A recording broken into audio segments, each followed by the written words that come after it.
হয় এনিভাৰ 24 চাই থাকিব ভিৰৰ মাজতো ব্যক্তি কমি মই পৰৱৰ্তী কৈছো যে প্ৰতিবেদন আকাৰে লৈ আহিম ডেগাঁও ডিকেডি কলেজৰ অধ্যক্ষ ৰঞ্জিত কুমাৰ বৰদলৈৰ বিৰুদ্ধে 2024 যি পৰীক্ষা আসলতে অৰ্থনীতি বিভাগৰ এগৰাকী ছাত্ৰী ডেগাঁওৰে তেখেতে ইতিমধ্যে ডেগাঁও থানাত এজাহাৰ দাখিল কৰিছে যিগৰাকী মই যদি কোৱা ভুল নহব ডিকেডি কলেজৰ অধ্যক্ষ ইতিমধ্যে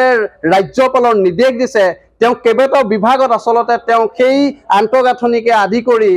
এই সোসাইটিৰ নামত যি লুণ্ঠন চলাই আহিছে তেওঁ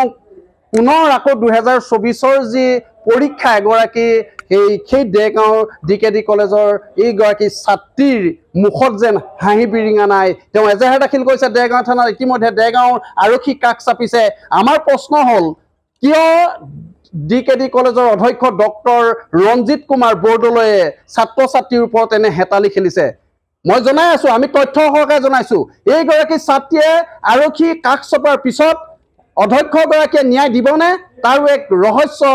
আমাৰ মনত প্ৰশ্ন উদয় হৈছে ডেগাঁও একাংশ ৰাইজে কৈছে যে তেওঁ মাত্ৰ আৰু 1.5 বছৰ কাল আছে তেওঁ সময় 1.5 বছৰ উকলি যোৱাৰ আগতেই কিন্তু চুৰক ধৰিব লাগিব এই কথা ডেগাঁও সচেতন মহলে চিন্তা চৰ্চা কৰিছে আমি পুনৰবাৰ জনাই আছো এনিভাৰ 24 চাই থাকিব লৈ আহিম পৰৱৰ্তী ডিকেডি কলেজত কি হৈছিল 2024 চনত কি হৈছে 21ত কি হৈছে 19ত কি হৈছে 1975 চনত কি হৈছে এই গোটেই ঘটনা পৰিকল্পনা ঘটনাৰ লগত জড়িত আছিল তেওঁ যে চক্ৰান্ত কৰিছিল তেওঁ নিজে এজন যে ঠিকাদাৰ হৈ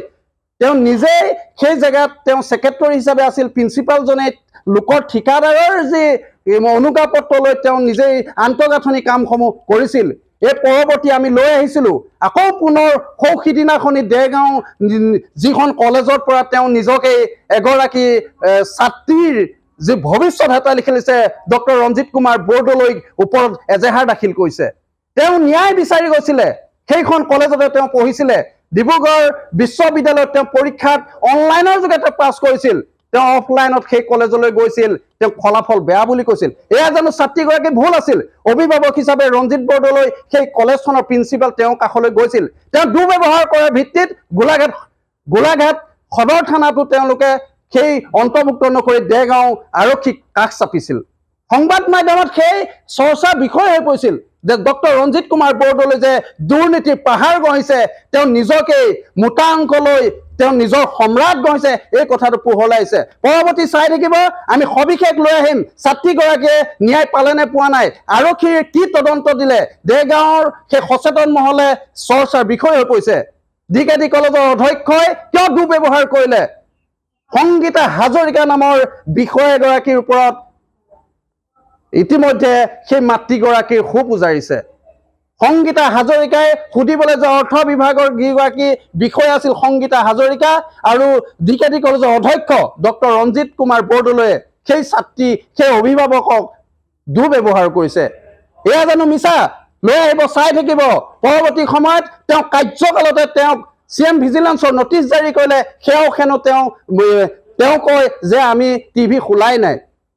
পৰৱৰ্তী সময়ত ৰাজ্যপালে নিৰ্দেশ দিছে তদন্তৰ নিৰ্দেশ কিন্তু চাই থাকিব এনিভাৰ 24 বাতৰিৰ প্ৰভাৱৰ পিছতেই